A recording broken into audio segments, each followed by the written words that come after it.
तो दोस्तों आज हम इस वीडियो में नेताजी के चश्मे के बारे में पढ़ेंगे, वह भी फुल्ली एनिमेशन के साथ, और साथ ही साथ आपको इसका शॉर्ट नोट्स भी मिल जाएगा।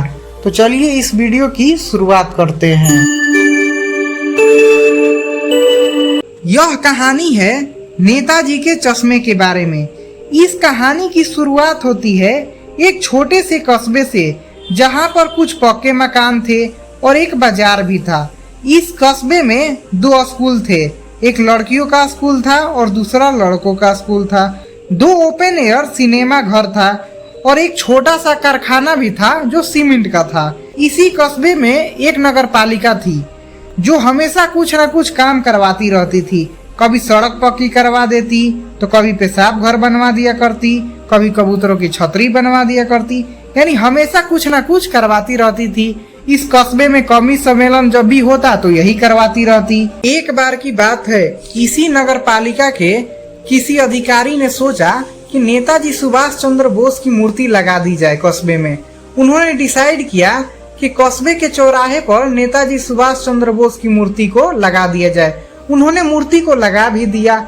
यह कहानी उसी नेताजी की मूर्ति के बारे में है। तो सबसे पहले हम नेताजी की मूर्ति के बारे में समझ लेते हैं।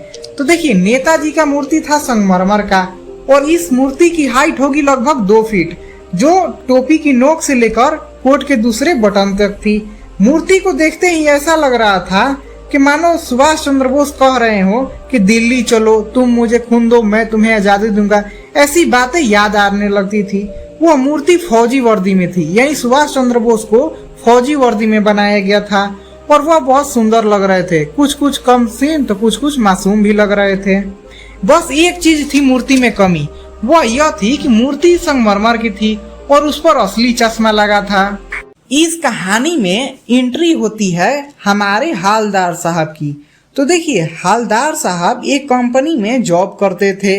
वह हर एक 15 दिन पर कंपनी के काम के सिलसिले से इसी कस्बे से होकर आते जाते रहते थे, यानी यह कस्बा रास्ते में ही पड़ जाता था।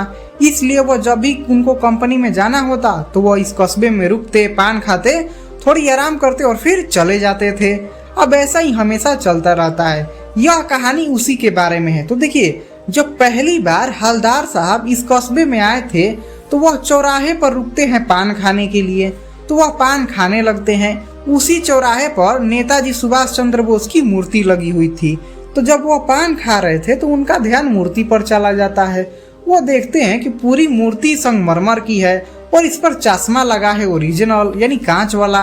वो उनके मन में थोड़ी खुशी होती है, उनके चेहरे पर मुस्कान आ जाती है कि वाह भाई क्या बात है, मूर्ति तो है पत्थर की और चश्मा है ओरिजिनल, चलो ठीक है।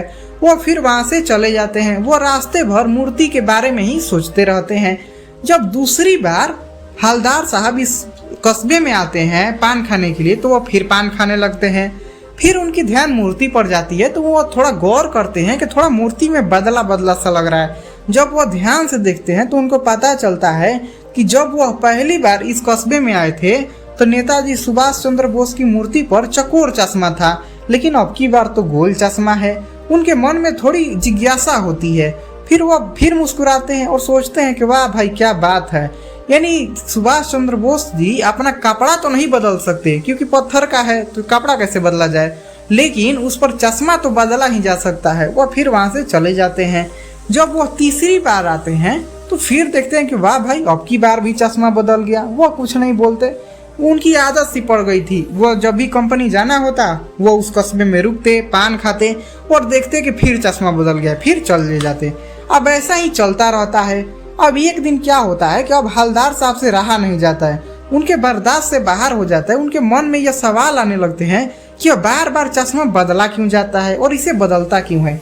इसीलिए वो पान वाले से पूछ ही लेते हैं कि क्यों जी, क्या बात है, तुम्हारे यह नेताजी का चश्मा बार बार बदल कैसे जाता है।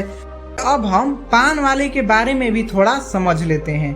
तो देखिए, पान वाला एक मोटा आदमी था जिसका रंग काला था और वह बहुत खुशमिजाज था। तो जब हवलदार साहब ने चश्मे के बारे में पूछा तो वह पान वाला आंखों ही आंखों में हंसता है।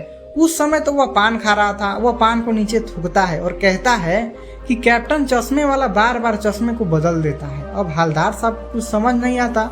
वह कहते हैं कि यह बार बार चश्मा बदलता क्यों है। तब जब पान वाला हलदार साहब को समझाते हुए कहता है कि देखिए, जो कैप्टन चश्मे वाला है वो चश्मा बेचता है।